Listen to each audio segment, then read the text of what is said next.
Good evening, everyone. Welcome back to XLookup short series video, and you can see this video even in myself Academy YouTube channel. In today's video, I'm going to show you how to use an XLookup function to find out the first and the last bill in a specific range. If you are new to my channel, you can subscribe and click the bell icon. And in our short video number 6, I showed how to use a filter. Maybe in the 5 I showed you how to use a filter. In 6 I showed you how to use a conditional formatting to color out the filter data in a range. Now I want to improvise the same logic in the next functionality called XLookup function. So if you are not aware of how an XLookup works for you, here we go. So when I go for an XLookup functionality, in XLookup function I have 5 different logic that comes into play normally, and I'm going to use almost all of them right now. The first part is the lookup function. If you are new to this functionality, XLookup function works typically like a lookup function. So if you are, the XLookup comes from a lookup function. That's a basic point that we need to understand.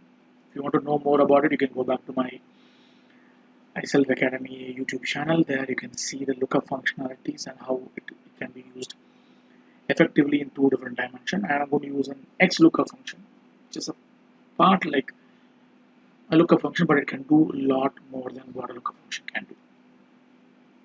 In our current scenario, I need to find out the first bill of this particular customer. So for example, in Studio Mobile, I have 3 different bills that I've made in 3 different regions, and the costing are varying for each and every one. I would like to know the first bill what I made during the month, and what is the last bill value that I made during the same period. Where there is a discount is added, where there is a new value added, and so on can be done. To do this, I'm going to go back to XLookup function. Then I'll give a control A, and in here I can see the function argument of it.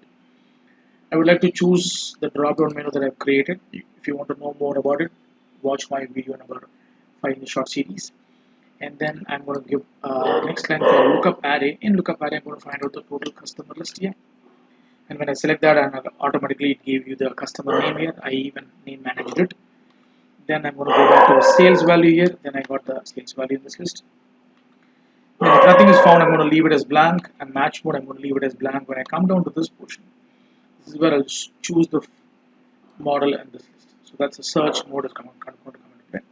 When I given 1, and you can see that it's automatically going to pick my first data part, given enter. So this is the formula that I wrote in our list.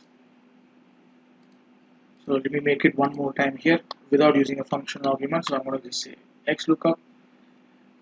The lookup value is this, and the lookup array is this, and then the lookup vector or the result vector is this.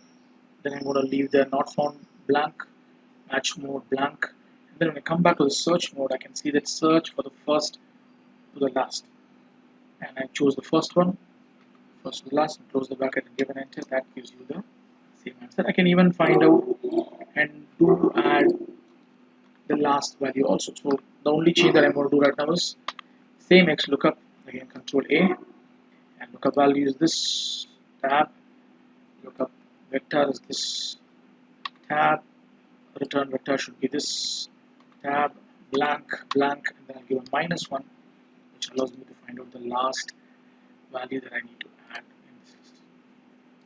So now I got my last value in this list, and this is the formula that I've used to achieve it. The only thing that I've made in here is the first value will come automatically in this list. The first value is 71,990.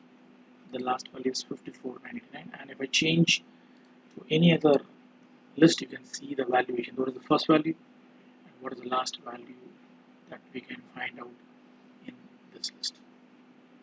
This is how I'll use XLookup to get my first value of a bill in a range, or it can be any range here. I just have a 25-day of workouts here. If I have more data, still it can find out what is the last bill that I made, what is the first bill that I made, and what is the value that I made on the first bill and the last bill using XLookup functionality.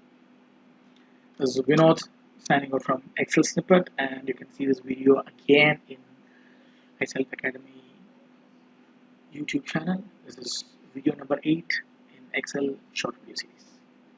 See you soon. Have a great day ahead.